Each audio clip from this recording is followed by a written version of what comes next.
This is a Truth Talk News special report. Mass media conspiracy, lies, hoaxes, and manipulation.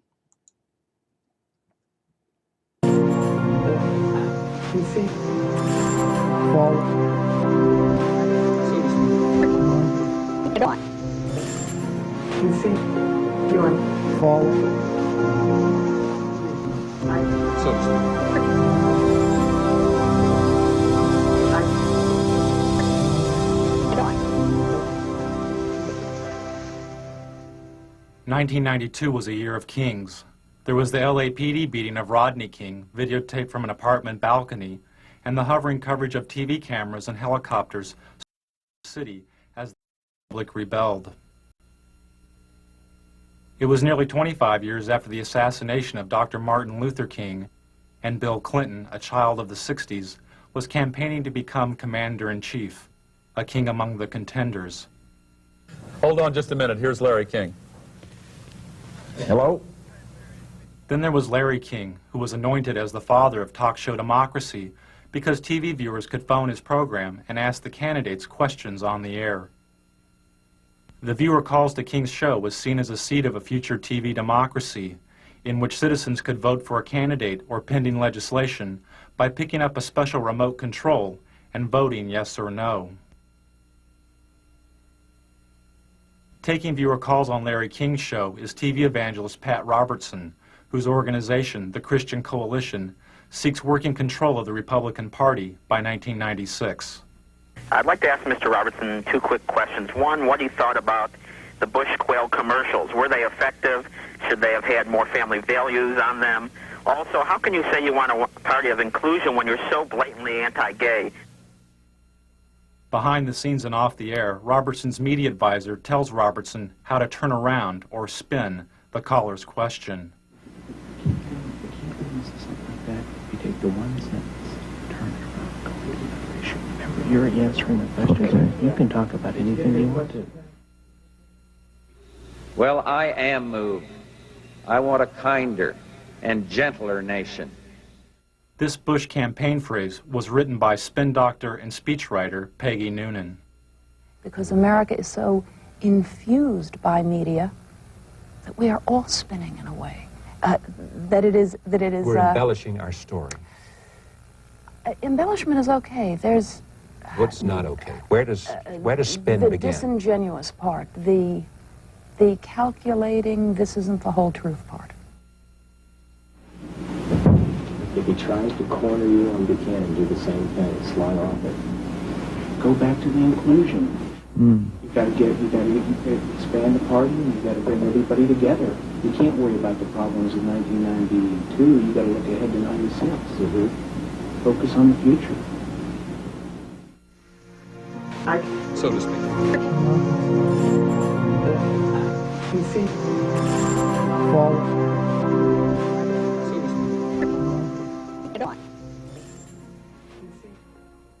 Anyone with a home satellite TV system, like the ones you see in bars or in people's yards, could have picked up Robertson and his spin doctor chatting off air. Dish owners are able to receive two types of TV. One is the regular TV programming you normally see on cable or the broadcast networks. Is that Helmstead still the next one? The other type of TV is the satellite feed, in this case the feed of George Bush and Larry King chatting during a commercial break. Kind of weird being seen around the world. Technology. It's amazing. I think Saddam Hussein is watching this during that.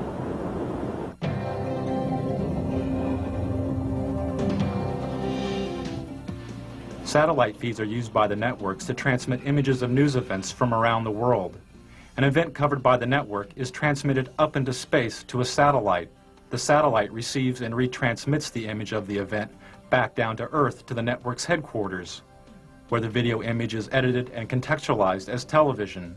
The home satellite dish owner can watch regular TV, or they can tune in the satellite feed and see the event before it has been packaged by the networks as television. In 1992, I bought a couple of satellite dishes and spent the entire year flipping through the channels looking for feeds. I'd lock onto a satellite and go channel by channel through its transmission, recording the feeds. Then I would move on to the next satellite, and the next one, and the next one. By the end of the year, I had recorded more than 500 hours of feeds. Don't put a lot of that garbage on. What is this? Are we on the national? Can we turn that on? I don't want to be on national television being made up. We're just turning the camera away from him, so you can be made up. Some of the feed guests knew, and some didn't know, their images were being broadcast, unscrambled and visible, to over 3.5 million dish owners across North America. Those who knew they were being watched attempted to stay out of satellite TV's wide frame.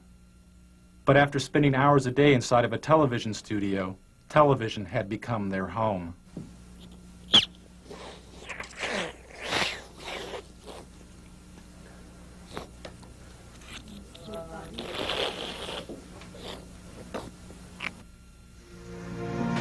So to speak. You see? Fall. So to speak.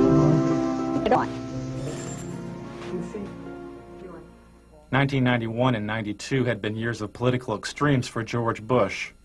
After the Gulf War in 1991, he had the highest approval rating of any president in modern history. But as the U.S. economy fell, so did Bush's ratings and his health. He and the First Lady Barbara Bush developed a thyroid condition known as Graves' disease. As Bush's ratings fell further, he decided to appear on Larry King's show. His appearance marked the first time a U.S. president had been on a call-in talk show in over 15 years. You feeling well, by the way? Yeah? Are you feeling well? You're good. Lucky. Running still and played tennis yesterday. What is that disease you had? Crohn's, no, not Crohn's, just thyroid. I don't know what it's What are they? They drug treat it, right? Take a drug every single morning, little blue thing, Synthroid or something. And it wasn't hard. It's what the thyroid does to make your heart fibrillate. But it's been very good. Now, I took Halcyon for a long time after my heart surgery. Are you often after? I don't know that it's bad like it. It's the best sleeping pill in the world, but not daily. No, oh no. Okay. Now it's gotten such a bad rap. Halcyon had gotten such a bad rap that its product license in Britain was provisionally withdrawn. Some users of the drug complained of amnesia, anxiety, delusions, and hostility. When Bush started the election year, he was taking a sedative during a visit to Japan when he fainted and threw up on the Japanese Prime Minister. For Bush, the image of the event could have been devastating. News stories of Jimmy Carter's fainting created a symbol of a failed president. It haunted Carter throughout his campaign and helped Ronald Reagan reach the White House. The first minute of Bush's fainting episode and the reaction of the frightened dinner guest was not released by the networks and is not seen here. Only this footage after the initial fainting was made public. Newsweek magazine published a story about the event with photographs from the censored Bush fainting episode, but the photographs obscured the view of the president's face. All traces of Bush's nauseating performance would be cleaned up by the White House television crew. Even this mantle photo of Bush's face next to a white baby's blanket may have looked too much like his face in Barbara's white napkin in Japan.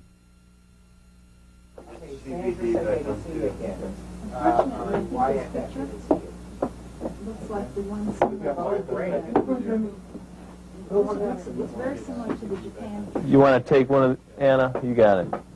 Do whatever you need to do. So to speak. You see? Fall. So to speak. You see? Fall. This is the White House television studio, the satellite TV hub, which the president used to make news. From the White House studio, Bush would go up on a satellite, give a 5-minute interview with a local news anchor, disconnect, hook up with another local news anchor, give an interview, disconnect, hook up with another one, and do this again and again and again. This type of satellite whistle-stop campaigning is called the satellite tour. This is a technician at the White House hooking up with TV stations in South Carolina and Florida for a satellite tour by Barbara Bush. Channel 4, do you read us in Washington? WYFF. Come in, come in. Remember that every single man, woman, and child in the state of South Carolina awakens to a freer, safer world because of George Bush. WIS, do you hear us in Washington? I would remind people that every single morning we all awaken to a safer, freer world because of George Bush. WCBD, do you hear us in Washington? And Nicole, I would remind you and the people of Florence that all of us awaken every single day to a freer, safer world because of George Bush. WCSC, do you read us in Washington? They themselves awaken every single day to a freer, safer world because of George Bush. Campaigning via the satellite tour allowed the candidates to cover long distances. But there was another major benefit. They could bypass the national TV networks. There was no need to feed through the TV network center and on to the local stations. The campaign was now the center and its own television network. This is great. I love these.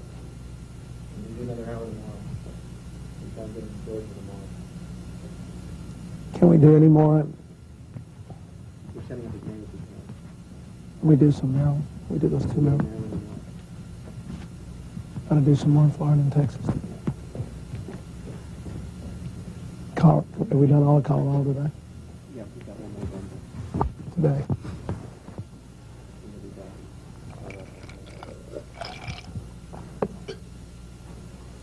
Clinton under mind control. Another way the candidates made news was by creating their own TV news stories called the video news release. The video news release was given free of charge to local TV stations. Sent via satellite by the candidate, the video news release consisted of a campaign-produced TV news segment, complete with intro text for the local TV anchor to read, and a news story edited by the campaign. I feel I have the experience and leadership to take America in new directions. One new direction, Job Training 2000. Mr. Bush's plan to retrain blue-collar workers and the unemployed for new job opportunities. The country's 11 largest business organizations endorsed. Nearly all the major candidates placed a video news release on local television, and nearly half the local TV stations which aired the releases didn't report that they had been produced by the candidate. For instance, this story's reporter, Michael Caputo, wouldn't be identified as working for the Bush campaign. Primaries March 17th. In Washington, this is Michael Caputo reporting. The campaigns had to pay out of their own pockets to produce the satellite media tours and video news releases. But their best and cheapest way of making news was through the TV talk shows. And the candidate's talk show of choice was CNN's Larry King Live, which made the front page of the New York Times 57 times during the election year. Before Al Gore was famous, Tammy, on his book tour, he drove over to Mutual Network all by himself, came up in that great Crystal City elevator. I still remember the day I became famous. Yeah. When your column in USA Today came out. On that thing, that book. I always remember the card you sent me. For the networks, making news meant making profits, as the candidates made nearly 100 talk show appearances. Tell Bill if he'd do that thing in New York, it'd be terrific. He's so good at this. Clinton. Yeah. One of the problems with staying on a bus too long is the two of you guys are so good on media. Towards the end of the election, candidate appearances increased TV talk show ratings an average of 40%. You know what you ought to do? You ought to come out on the bus trip with us one day. We could do a joint interview from the bus. Larry King said the campaign ratings bonanza turned the election into a TV miniseries like Roots or The Thornbirds. We're out of time. You can invite us on the bus. Okay. We have plumb run out of time. Thanks for coming, Al. I'd like to invite you to come on the bus with us. 1992 was probably an historic first, as a major network's advertising revenues from its political coverage made more money than it cost to report the campaign. For CNN, the election was a watershed, as the network received its highest ratings since the Gulf War. But I want him to finish the thought here, because that's the one break we have to hit live. It's an around the world break. Hard to believe we're being watched in 151 countries. It's scary. I'm in Israel. I'm at the Wailing Wall. True story. Israel. Never been there before. There with my brother. I'm Jewish. It's my culture. Stand there as an old rabbi, davening. He's praying. He's an old, a religious Jewish man. He looks up at me and he says, "What's with Perot?" I swear to God, what's with Perot? In Israel. I love it.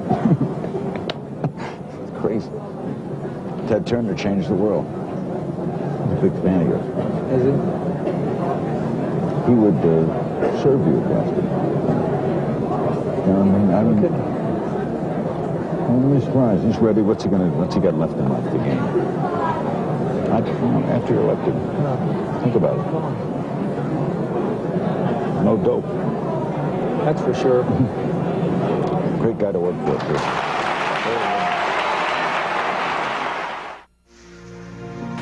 So to speak. You see, fall. So to speak. You see, fall. Bill is under mind control. Look at that. So to speak. He is mind controlled. MK Ultra, mind control.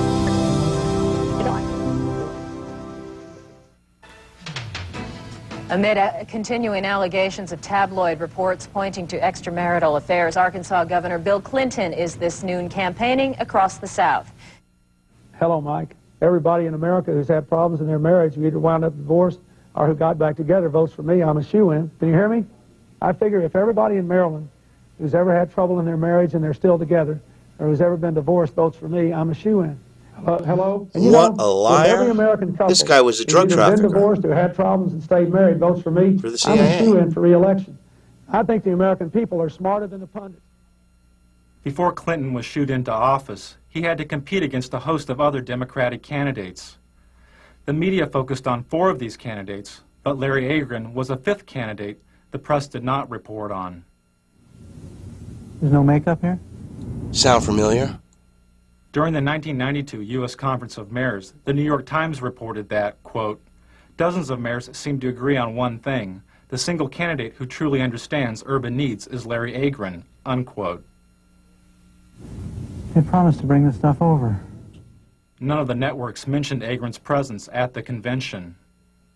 I thought if I run over that Super Saver. One of Agron's staff had to run over to the Super Saver and buy some makeup because the network had broken its promise to provide it. This was typical of the media's treatment of Agron. When he appeared at this Democratic Candidates Forum, this Associated Press photo simply cropped Agron out of the frame. During the New Hampshire primary, the TV news reported the polling numbers of the top 5 Democratic candidates: Brown, Clinton, Harkin, Kerry, and Tsongas. When Agron moved into a 3-way tie with Harkin and Brown with 2% of the vote, most of the TV news didn't mention Agron. The day Bill Clinton captured what may have been the most valuable airtime of the entire election, as he spoke to 50 million viewers about his alleged affair, was the same day that a poll showed Agron's support at 4%. He had passed Brown and was the 5th leading candidate. When ABC's Sunday Evening News reported this poll, they simply deleted Agron entirely by not reporting his candidacy. During the New Hampshire primary, Agron's only live commercial TV appearance was through this satellite feed to ABC's Nightline. But the Nightline program wasn't directly about the election. When Agron complained to news executives about his lack of coverage, he was told he had not earned the right to media exposure because he had not received enough media exposure. And on stage, the 5 major contenders for the Democratic presidential nomination. Although Agron was on the ballot in nearly half the country, he was barred from most televised debates, including this one sponsored by the League of Women Voters.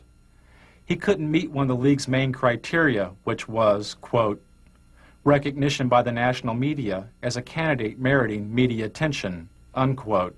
Good evening and welcome to the Democratic presidential candidates debate on urban America. Agron wanted to debate on urban America, calling for a 50% cut in defense spending and the reinvestment of some of that money into America's decaying cities. We are coming to you live from Lehman College, and you'll hear a bit of a disturbance in the background, but we'll go on with that in any case. The disturbance is Larry Agron, asking to be included in the debate so that he can explain his plans for defense cuts and urban revitalization. Transfer of President Ferdinand Ferrer, and Mr. President, I suggest you wait for just a moment till the man is quieted or chooses to quiet down. All right, Mr. Ferrer. Agron was quickly arrested. His court date fell on the first day of the Democratic National Convention. During this campaign, but very little said about the problems facing America's cities. Tonight, we'll change all that. Without media exposure and the debates, Agron couldn't quickly receive federal campaign funds, and his candidacy lost momentum. You look all right on camera. What's that? You look all right, there's no hot spots. Really? Okay. Well, you got a mustache that shows through here. Okay, why don't you go get some stuff, Mike? Oh, yeah. There we go. Campaign funds. The Democratic Party refused to include Agron in the debates or speak to the networks on his behalf. Agron talked about his exclusion, saying, "I've challenged my own party for its continuing complicity in Cold War thinking, Cold War rhetoric, and Cold War budgets." To restore order right now, there are 3,000 National Guardsmen on duty in the city of Los Angeles. Another 2,200 stand ready to provide immediate support. So to speak. You see? Forward. So to speak. Get on. You see? Going forward. Oh, what a beautiful morning. In 1992, the networks had their own solutions for urban decay. This morning we're here looking for solutions. CBS looked for solutions at LA's Martin Luther King Hospital. Well, a hospital like Martin Luther King can see more trauma than all of Western Europe does in a year.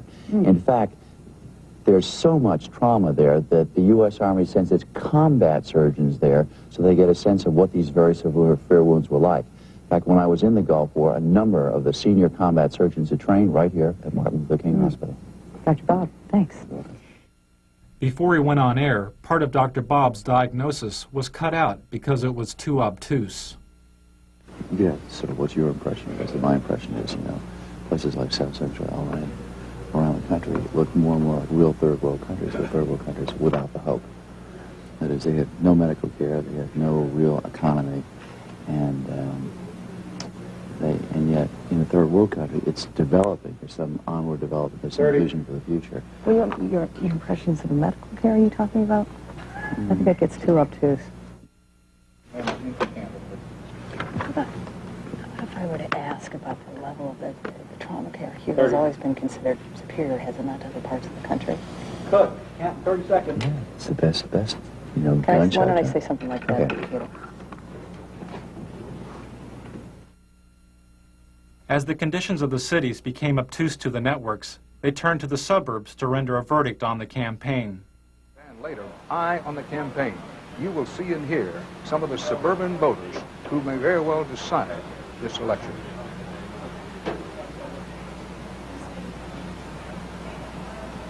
Back now live from St. Louis. There is news far beyond this city tonight.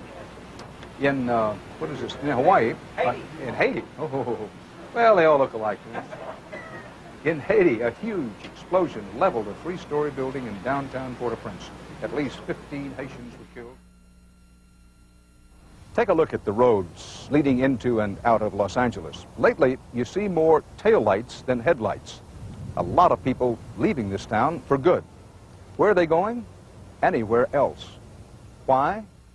While the ethnically diverse cities were abandoned for the homogeneous suburbs, the networks created their own recipes for the melting pot. Make a note. Give it to Kathy, who may be the best at this.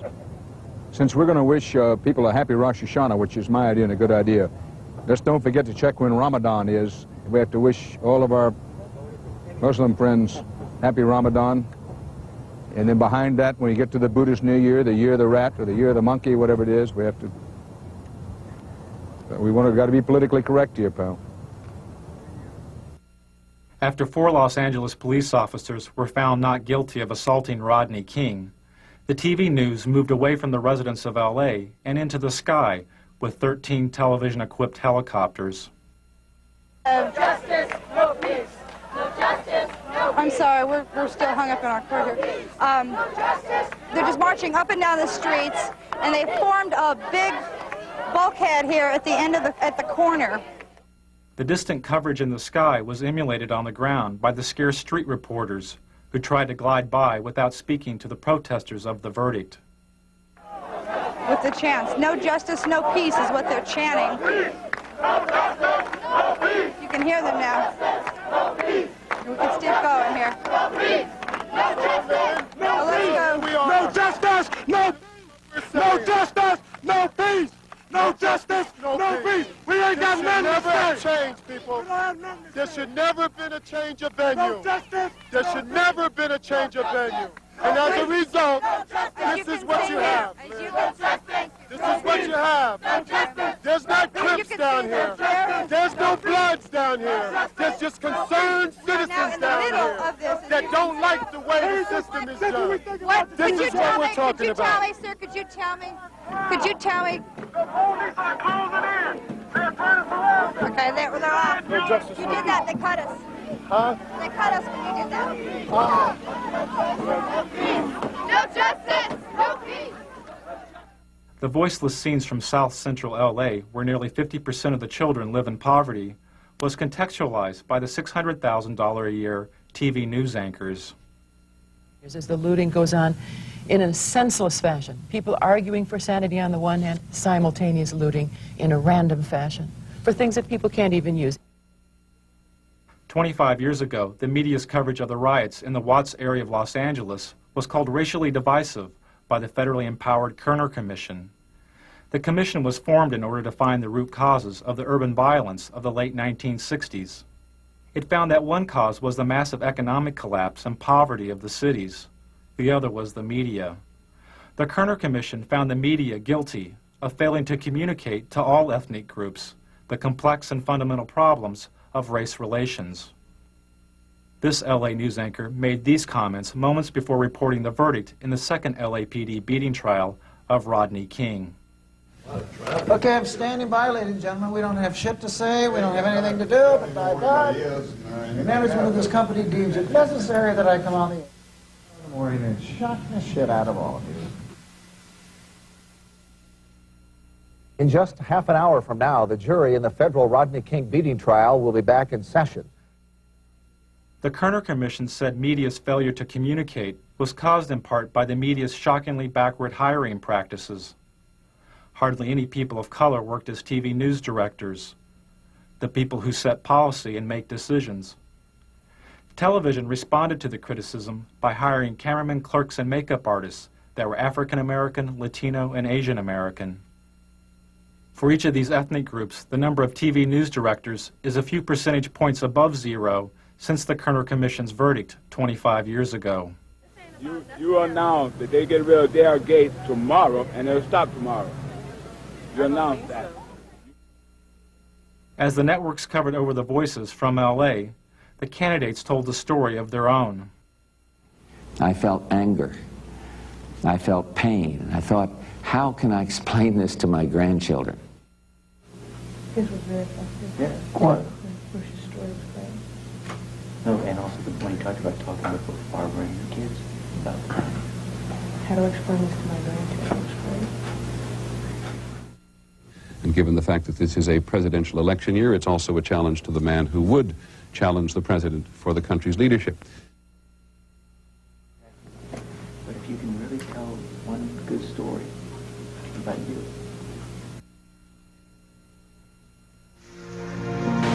So to speak. You see?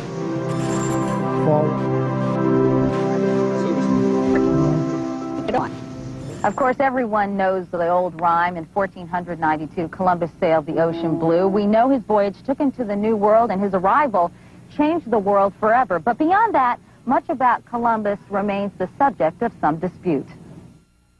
During the celebration of the 500th anniversary of Columbus's discovery of the Americas, The only satellite feed I found with a Native American guest was this feed to a local morning talk show. The guest is a historian and a member of the Cherokee Nation. As you said, he presided over death of 250,000 people. No, that wasn't at his own hand. That was others who followed him and disease and that sort of thing. But he couldn't control I'm talking about like his first 2 years here, 250,000. It's pretty well documented. He took his interpreters, he took his guides as slaves. He chopped off the hands of anyone over 14, any male over 14 who couldn't bring him gold. He took women as sex slaves for his men. Dr. Mattei, I want to thank you very much for coming by. Thanks for spending some time with us this morning on the Good Morning Show. You're welcome. That was brief. Okay. Hopefully painless, sir. The painful lessons of Columbus's past were never mentioned as the networks debated his legacy. Interesting debate. I'm not sure we settled it this morning, but we appreciate trying. That's true. Thank you both. Thank you. And we'll be back with more of our special edition of Today on Governor's Island right after this.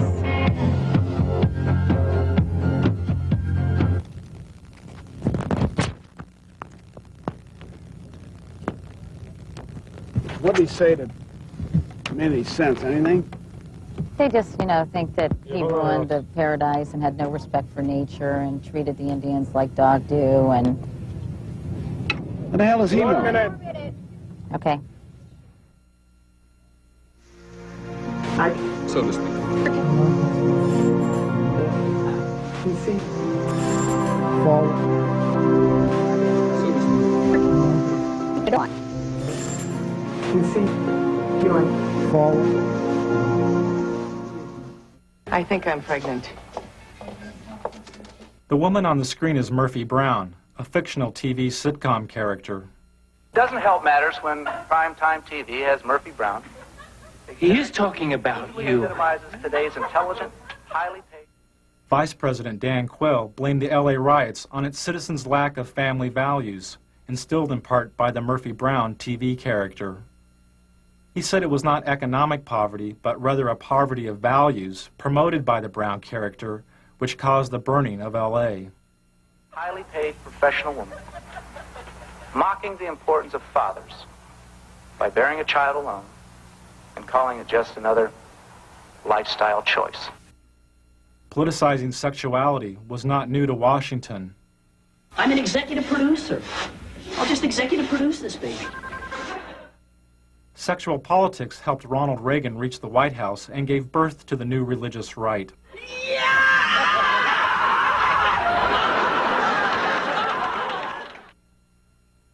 After the Republicans lost the presidency to Jimmy Carter, some conservatives theorized if the Republican Party would oppose abortion, they could split the strong Catholic voting bloc of the Democrats and elect a Reagan and Bush ticket to the White House. As a senator, George Bush was against outlawing abortion. But as Reagan's vice presidential running mate, Bush changed his position and supported a ban on abortion. Well, you haven't given us any specificity about where you stand on this, Senator. In the past, particularly in the House of Representatives, you voted against federal funding for abortions, and that meant for poor women. In some circumstances. Well, tell us the circumstances, please. All right. The circumstances debated have involved rape and incest and life, where the life of the mother is in jeopardy. As a congressman, Al Gore voted against using federal funds for abortion. But as a vice presidential candidate, he changed his position and supported using federal funds for abortion as part of the Clinton health care plan. That's what freedom is all about. That's what tolerance is all about. That's what our country stands for. Well, I'm still confused. I'll try one more time. When you voted against federal funding for abortions, except under the three circumstances you outlined, had your vote carried the day, you would have imposed your belief on poor women in this country. There was no and there is no national health insurance program today. We do not have the kind of comprehensive coverage. After the abortion questions, Gore's media advisor tells him how to turn around or spin the A question.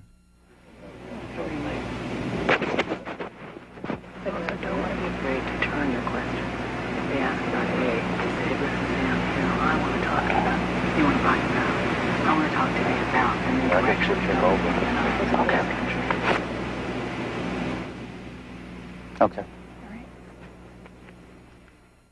and the president of the Christian Broadcasting Network, Mr. Pat Robertson.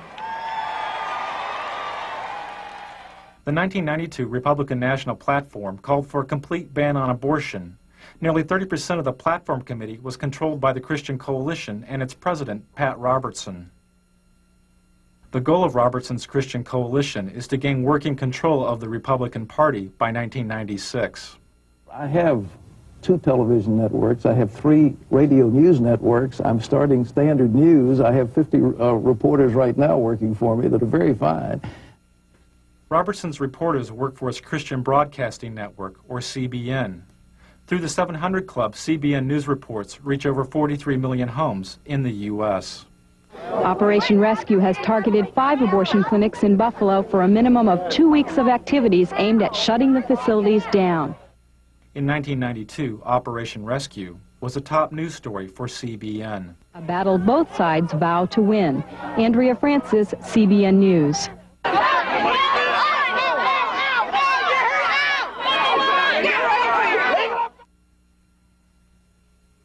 On the first day of the Republican National Convention, Operation Rescue broke through this line of clinic defenders and blockaded an abortion clinic near the convention site.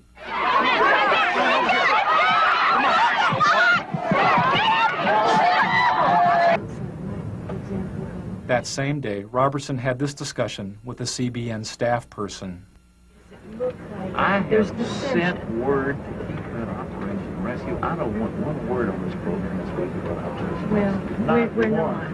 We're not. I don't want to cover it. I don't want to talk about it. And I want you to do it. That same morning, Republicans who supported women's right to choose an abortion held a rally in Houston led by Ann Stone. Ann Stone, that much rather. I mean, we felt like we should cover it as in. Don't cover anything about the abortion debate any longer. It doesn't matter. They passed the platform. You need to get cameras covering our rally, our God. Oh, we're there. We're going to be there. And no, does it start? And then you need cameras it's crunch time for President George Bush. Or me sitting in the vice president's spot. Various things. We can have see this. Both. Both. 5 minutes before. But I believe in objective news. I believe in balanced news. I don't want to slant the news. I just want to tell it like it is. How many camera crews do we have? We have 2. You get 2 reporters, and you stick those cameras in the face of anybody you want to. Start asking questions. Hey, Luke, ask a tough question. I let them know right now we haven't seen you. I mean, get out there. Don't even say who you're from. He doesn't show that we'll just go from there. What do you think is the president of Texas? You think this thing in Persian Gulf, there might be a military gimmick? You think that's election? I mean, Pat will discuss with them. You know what I'm saying? I mean, and cameras right in their face. Go up and ask you a question. Boom. We'll do it. We'll do it. If they want to play hardball, we play hardball. I'm not sure at that point there's going to go up. Televangelists play some of their hardest ball at the expense of the gay community by using the AIDS crisis. 152, 796. It was a squeaker, but we made it. And the totals are going. By 1985, viewers were giving an estimated $100 million a year to Robertson's TV program. When televangelist Jim Bakker was sent to prison for mail fraud, and Jimmy Swaggart was caught with a prostitute, viewer donations to televangelism plummeted. A lot of broadcasters are gone. Some needed to, some it was financial pressure. Televangelist Jerry Falwell's ministry was nearly bankrupt. Then he sent out a fundraising letter which claimed AIDS-infected homosexuals were purposely infecting citizens by knowingly giving their AIDS-infected blood to blood banks. In the fundraising letter, Falwell said, quote, "They know they are going to die, and they are going to take as many people with them as they can," unquote. His ministry was revived.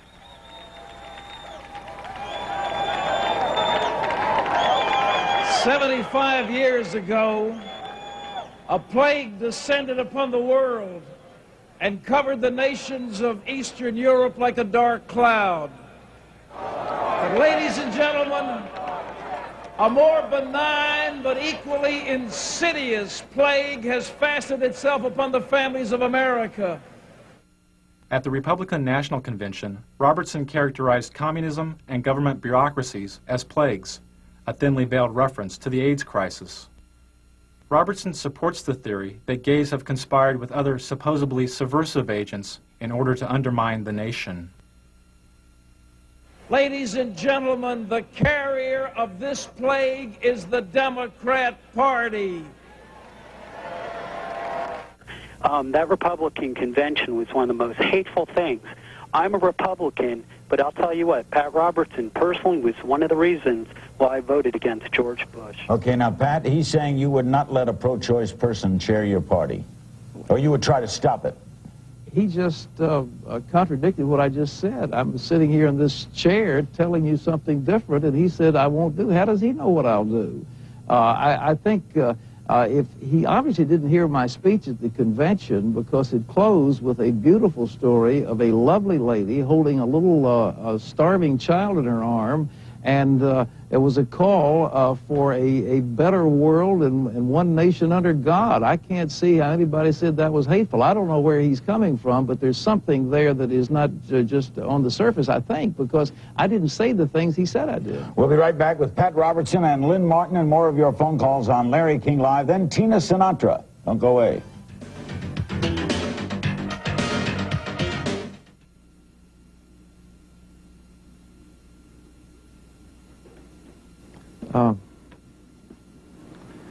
That guy was on.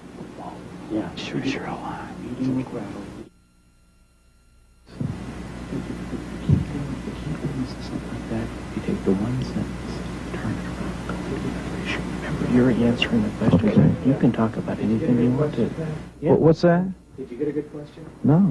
This last one is. The last one, I didn't get I it. said, who in the heck is screening these calls? I've had one person call him a bigot, I've had another person call him a zealot. Let's get some balance out there. Well, the last one. It's too late. The last one's okay, but the first three were all homosexual. I know. Remember, I've had this before. you can answer the question any way you choose to. I hear you. All right? Remember, so take it where you want it to go. Take it where you want it to go. I don't like the producer of this segment. Well, they were trying to set me up. That's what they told me. And that's what the Harris people told me. Did they accomplish it, or have I come back all right? No, I think you're fine. I think that I'm just very upset. Yeah. Well. You haven't come across on the face as angry. Oh, no, I'm not angry. Who's angry? You look good. Well, thank you. I think they'll be out of here in about another. I hear you. You're right. So to speak. You see? Forward. So to speak. Get on. You see? You're Forward. According to research and polls on the 1992 election, the information source which Americans valued more than TV news and TV talk shows was the presidential debates. And this would mean that there would be 4 televised presidential debates, more than ever held in any presidential election. And if Governor Clinton is serious about debating, he will accept this challenge, and he will instruct his campaign officials to meet promptly with my campaign officials to work out the details directly between the parties. Let's get it on. Bill, baby, let's do it. Get it on, as we say. Let's get up there and get it on, side by side. Sunday night, Mr. Bush is going to go on Larry King Live. So what I think is, Larry King ought to have us both on there and let the American people call their questions in. That's what we ought to do. Then we get the best of both worlds, one moderator and millions of questioners. I think it would really be a great thing. So I've asked our people to contact Larry King and see if we can arrange it. I'm ready to go. Let's get it on. Hi, Tom, can you hear me? Yeah. They've just confirmed both sides. They're meeting at 8 o'clock tonight. Okay. I think it's at Mickey's office, Malik, Teeter, Darman will attend for the president, and they have turned down Larry King, so I've rewritten my live lead. After Bush turned down Larry King's show as the site of the first presidential debate, the debate over who would be moderator of the debates continued, as seen in these satellite feeds recorded over a 10-day period. Al looks great. You saw where he proposed you as the moderator of the debates. Who? What didn't we? I think we did. Yeah. When he was going, when the president was going to be on I'd the be show. happy to be at it. That shocks me. I think they did. I think if I'm on, you get a very big. Yeah, I do too. I'm the fairest person, I think. I'll let you know. Right out.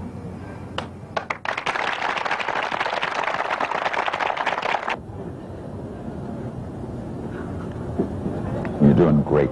I will tell you. I'll be the first to tell you. Did they pick the journalists today for St. Louis? Mm-hmm. Did they pick the reporters? Not yet. Mm-hmm. Okay. Thanks. And I still think, you know, there's a lot of merit to that. Who's on Sunday night? Do we know yet? No, the moderator? I don't think so. We know yet. No, it hadn't been chosen. But you have input, they have input, Pro has input? That's correct. Right up my alley. That stuff right up my alley. No one would get an edge. What's that? Be fair.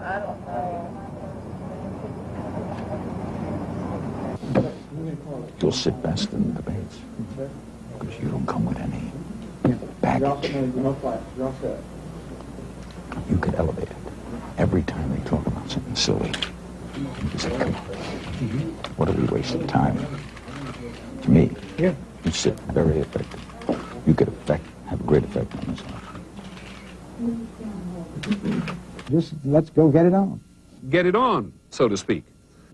King was never chosen as the moderator of the debates. Good evening and welcome to the second of 3 presidential debates between the major candidates for President of the United States. So, President Bush, I think you said it earlier, let's get it on.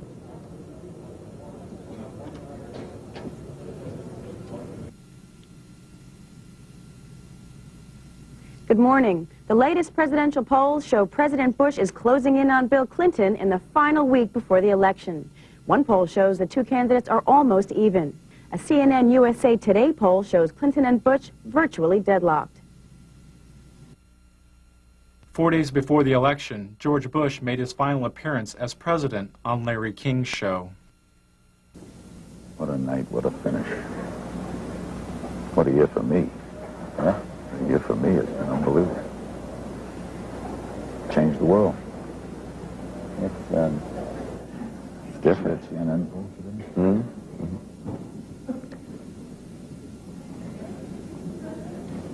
Unbelievable. Strangest year in the history of me. I hear you, Tom. Tell me about it. What? Tell me about it. Hold on. God, I got a darn cold. You got a cold? Fever. Some of my brothers in the drug business. Oh, the consequences. Slight cold.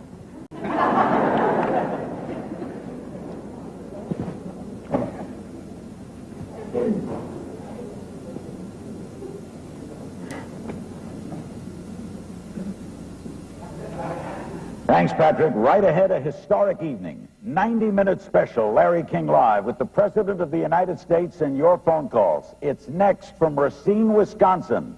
Don't go away.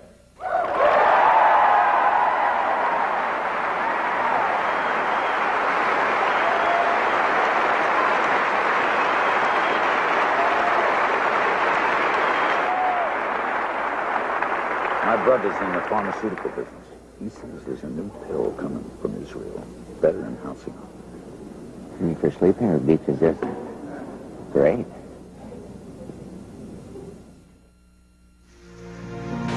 So to speak.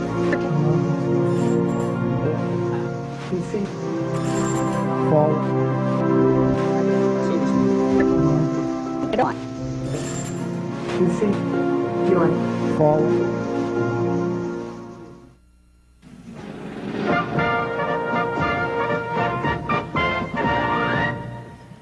We're back. It's now shortly after 9 o'clock in the east. Polls are still open in the west, of course, in the mountain time zone as well. There's a winner in the Rocky Mountain states. Colorado, 8 electoral votes. Perot was a big factor, taking away... 3 years after Bush's defeat, the Christian Coalition tripled its active membership to 1.5 million members. Clinton's taken New Mexico, according to them. Its annual budget has more than doubled, and the coalition holds virtual veto power over the Republican nominee for president in 1996. Rhode Island.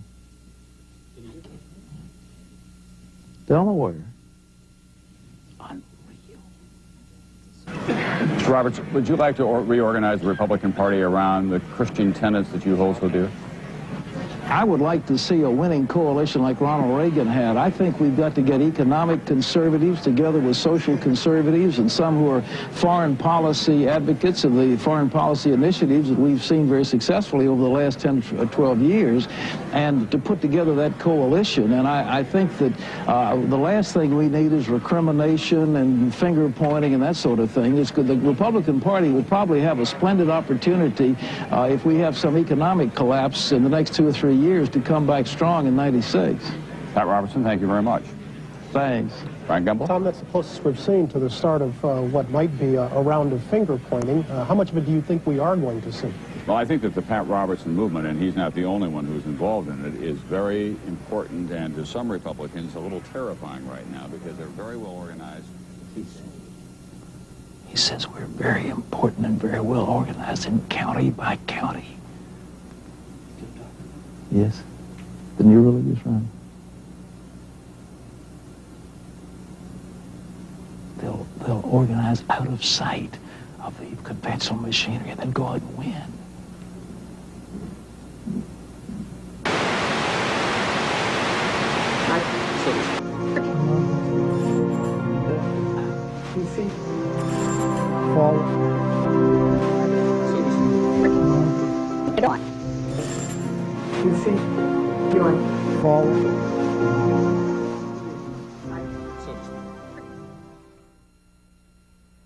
It was reported after the election that the Clinton White House uses the Department of Defense to intercept satellite TV feeds on a regular basis. This monitoring practice started during the 1992 election, as Al Gore's wife, Tipper, found out during the campaign. Everyone's watching on Little Rock. Okay. They're watching these satellite feeds? Oh yeah, we can, you know, that we pull it whenever any of you all do a satellite tour. They pull it down on Little Rock on all the monitors and the whole headquarters. Just the actual interviews, not this part. The Clinton campaign also intercepted the satellite feeds of the TV network news. Clinton strategists would watch the network's satellite feed of a network news story about Clinton. This would give the strategists the ability to respond to the story before it ever aired on regular network television. Certainly this goal is almost within reach. Clinton's trying to lift his sights beyond the attack politics. 4 years. Feeling that his goal is almost within reach, Clinton is now trying to lift his sights beyond the attack politics of the campaign. Clinton also monitored the satellite feeds of his opponents. According to the American Journalism Review, the Clinton campaign intercepted the satellite feed of a Bush commercial 36 hours before the commercial aired on network television. But here's what Clinton economics could mean to you. $1,088 more in taxes. $2,072 more in taxes. By intercepting the feed, Clinton strategists had the ability to respond to Bush's ad before the ad had ever aired. 4 years ago, he asked you to believe him. Read my lips. Now he's asking you to believe his attacks against Bill Clinton. I need to get the big banner on the PVC. I need to use it as a tool to flush out these bush quail signs that say abortion right in the corner there. You copy? This is a satellite feed of a Clinton rally. The person you just heard speaking was probably one of Clinton's security team standing near an open microphone on the stage. The instructions he was giving may have come from Clinton's staff in Little Rock, which regularly monitored the feeds of Clinton's rallies. Don't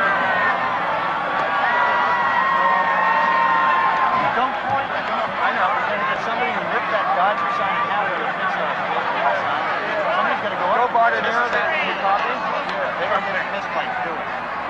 That abortion thing's going to kill us too. We can't block everything.